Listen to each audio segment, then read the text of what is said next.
Vamos falar agora de um problema que atinge muita gente, o estresse, que não é uma doença, mas pode causar doenças e ser prejudicial em vários aspectos da vida, inclusive no ambiente de trabalho. Para falar sobre o assunto, a gente recebe aqui no estúdio o psicólogo e mestrando em direção de recursos humanos, Robson Menezes. Bom dia, professor, seja bem-vindo, obrigada pela sua participação aqui no Bom Dia Alagoas. Nós podemos dizer que o estresse é um dos males do século? Bom dia. Sim, nós podemos dizer que o estresse é um dos males do século, principalmente considerando o nível de evolução que ele vem apresentando nas pesquisas. A evolução fazendo com que ele passe a ser um dos principais motivos de afastamento no trabalho hoje pelo INSS. Quais são os sintomas? Como é que a pessoa percebe? Porque o estresse, até um determinado limite, é normal, né? Acho que todo mundo tem um pouquinho de estresse. Mas quando ultrapassa isso, como é que as pessoas percebem? Isso, veja, o estresse está presente em todas as profissões e está presente em todas as pessoas. E o estresse, inicialmente, é positivo, porque ele te prepara para uma reação, é uma energia, é uma disposição, um ânimo para conseguir solucionar um problema. Quando ele passa a ser diário, contínuo e a intensidade vai aumentando, ele provoca o adoecimento. E esse adoecimento que se dá é basicamente pelo fato de que ele vai minando as energias até gerar um esgotamento.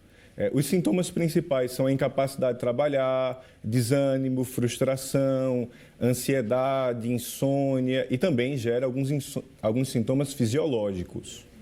Agora, o estresse ele também pode levar até a depressão, né? Quando é uma carga muito excessiva. Isso. Na verdade, inclusive, boa parte das pessoas que acaba adquirindo esse excesso de estresse chega no que nós chamamos de síndrome de esgotamento, que é a síndrome de burnout. E aí essa síndrome, ela já começa a apresentar alguma sintomatologia compatível com o que nós vemos hoje nos episódios depressivos leves. Que aí essa evolução vai sendo gradativa e vai, de alguma forma, caracterizando cada vez mais um comportamento de isolamento social, de dificuldade de relacionamento interpessoal. E aí, muitas vezes, os empresários, eles ligam e eles perguntam assim, olha, o meu funcionário está desmotivado, o meu funcionário queria uma palestra motivacional. E o que a gente entende hoje é que, sem conseguir investigar adequadamente clima organizacional para entender o nível de adoecimento dentro da empresa, é praticamente impossível trabalhar motivação nas empresas, né? As pessoas estão desmotivadas, em sua maioria, porque estão doentes. E isso pode representar um prejuízo tanto para o empregado como para o empregador, né? Para a empresa de uma forma geral, né? Perfeito. O número de licenças, de afastamento. Isso. Antes do funcionário se afastar doente, ele passa por um processo de adoecimento que vai, de alguma forma, reduzindo a capacidade produtiva, reduzindo a capacidade de relacionar-se, vai interferir na sua capacidade de alguma forma, conseguir atender as expectativas do cargo. E aí isso gera um prejuízo tanto para ele, enquanto um profissional, a sua imagem, a sua marca, o seu desempenho, quanto também para a empresa, que esperava aquele desempenho daquele funcionário. Um estresse que surge, como você falou, no ambiente de trabalho, mas que também pode surgir para o dono da casa ou a dona de casa, né, que com os trabalhos domésticos ali, cuidando dos filhos.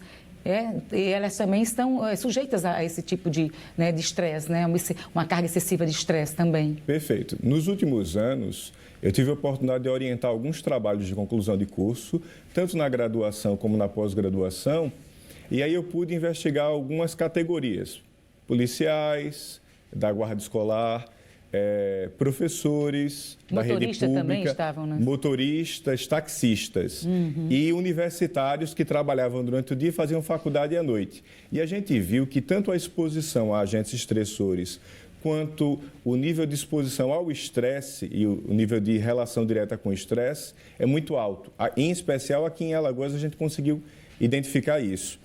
Mas não quer dizer que só tem estresse ou só pode chegar à síndrome do burnout quem trabalha ou quem trabalha profissionais de saúde, esses profissionais que têm trabalhos que são caracterizados como trabalhos que são extremamente estressores.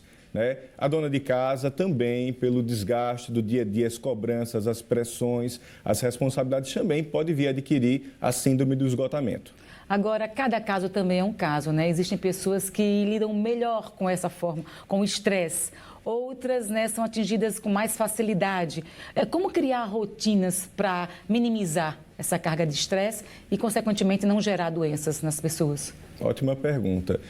Primeira coisa é entender que algumas pessoas são mais vulneráveis, em especial pelas características de personalidade, né? Algumas pessoas têm um nível de vulnerabilidade maior, um nível de autocobrança, perfeccionismo, que muitas vezes acaba interferindo diretamente no cotidiano de trabalho. Então, para uma pessoa que é perfeccionista, por exemplo, uma cobrança, uma pressão, uma falha, gera um índice de estresse muito maior. Então, pensando primeiro nas características de personalidade, a gente vai entender que algumas pessoas tenderão a ser mais vulneráveis ao adoecimento.